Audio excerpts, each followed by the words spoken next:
Vous êtes bien sur Radio J dans le 6-9 et le dernier rendez-vous de la matinale du lundi au jeudi. Vous le savez, c'est la diaspora des bulles. On parle bande dessinée parce qu'on adore ça, on adore la BD avec Didier Passamonique et Kéliane Nguyen que je suis toujours ravie, un bonheur de les retrouver, ces deux adorables messieurs. Bonjour.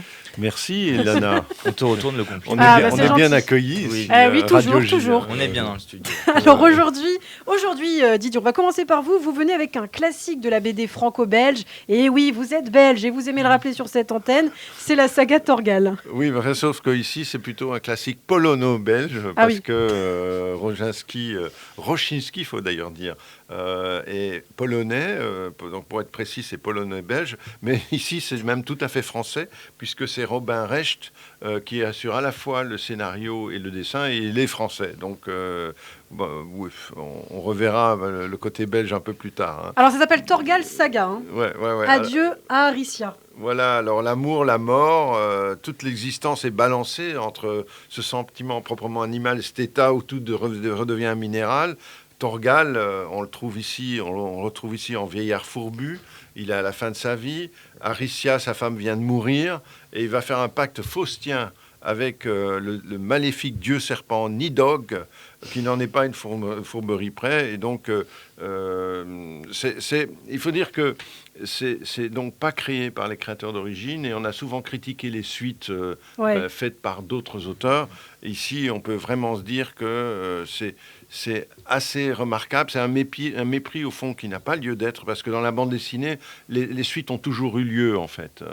Il n'y a que quelques exceptions, comme Tintin, les Peanuts ou Calvin et Hobbes, mais en général, les BD sont reprises. On pense à Spirou, on pense à Blake et Mortimer, on pense à Pim Pam Poum, on pense à Mickey. Tout ça a été fait par plusieurs auteurs. Et ici... Alors, il faut rendre à César ce qui appartient à César, Didier. La série Torgal a été créée par Rochinski, c'est ça ? Voilà. Et Van Damme. Et Van Damme, mais oui, c'était il y a 46 ans. Je pense que vous n'étiez pas né. Non, je n'étais pas né.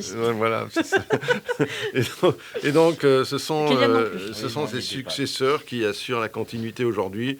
Et c'est vraiment formidable, en particulier le dessin de Robin Recht qui assure le spectacle avec ses compositions cordeaux, sa caméra en légère contre-plongée qui assure que les personnages surplombent le lecteur, et puis un scénario qui est très vanamien finalement, et très dans la ligne de cette grande série classique. Mais en fait, cet album n'est pas une suite, c'est une reprise, comme ça avait été fait pour Spirou vu par.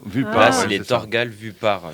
Mais il y aura sans doute un deuxième volume par le même auteur. Magnifique couverture. Ça s'appelle Torgal, donc écrit et scénarisé par Robin Recht. Adieu à Aricia. Si ça Très belle histoire d'amour. Vous intéresse. Merci Didier. Alors à présent, c'est à vous Kéliane. Que restera-t-il de l'humain après notre extinction ? Et oui, c'est la question à laquelle veut répondre la nouvelle série que vous nous présentez des éditions Glénat, Plastoc. Oui. Évidemment, donc il y a un indice dans le titre, puisque dans ce futur dystopique, l'humanité s'est éteinte. Et heureusement pour notre postérité, ce qui restera après nous, ce sont nos déchets plastiques, le fameux 7e continent et le reste. Et pourtant, le plastique n'est pas automatique. Non, évidemment, on a des alternatives. Et c'est peut-être ça ce que veut nous dire l'auteur. Mais il y a aussi autre chose qui va nous résister, selon lui, c'est les insectes. Et maintenant, c'est eux qui dominent et qui ont l'hégémonie sur le monde. Et ils s'organisent en sociétés hiérarchisées, puisque évidemment, on n'apprend pas de nos erreurs. Chaque espèce, sa fonction, son territoire. Et ils ont sûrement peur d'une certaine mixité. On les retrouve sur l'île de Hexapoda, où vit l'Empire des fourmis. Ah oui, carrément. Oui, qui est un empire qui renoue avec l'Antiquité méditerranéenne et qui est basé sur la religion. Et les grandes prêtresses sont les sauterelles, les coccinelles, pardon. Et en fait, la grande prêtresse Anasta s'apprête à passer la main. Elle se fait vieille, elle est fatiguée, et elle va choisir sa successeuse. Mais au moment d'annoncer, juste avant l'annonce, elle s'effondre, empoisonnée. Et c'est le pauvre puceron Bug, qui est son assistant, qui est jugé comme nuisible déjà, donc qui est déjà à plus ou moins un état d'esclavage, Bug, qui va être... Ça me fait penser un peu à Mille Pattes, cette histoire. Oui, un petit peu dans l'idée. Il y a vraiment beaucoup d'influences différentes, et c'est assez bien foutu. C'est vraiment très bien foutu. Alors, en tout cas, en conclusion, très rapidement, Kéliane, là, on a affaire à une véritable cavalcade. Oui, puisque Bug, du coup, est accusé de meurtre alors qu'il est persuadé d'être innocent.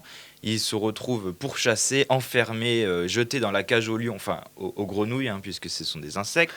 Il devient ami avec une menthe religieuse dissidente qui lui permet de s'échapper. Et son but, c'est de prouver son innocence. Eh bien, c'est Plastoc et c'est le tome numéro 1, donc il y en aura certainement d'autres par Maude Michel et Nicolas Signarbieu aux éditions. Oui, une BD pas piquée des hannetons, si j'ai bien compris. Merci beaucoup, Kéliane Nguyen. Merci Didier. On se retrouve bien sûr comme tous les jours du lundi au jeudi. Je vous dis à demain sur Radio J. À demain.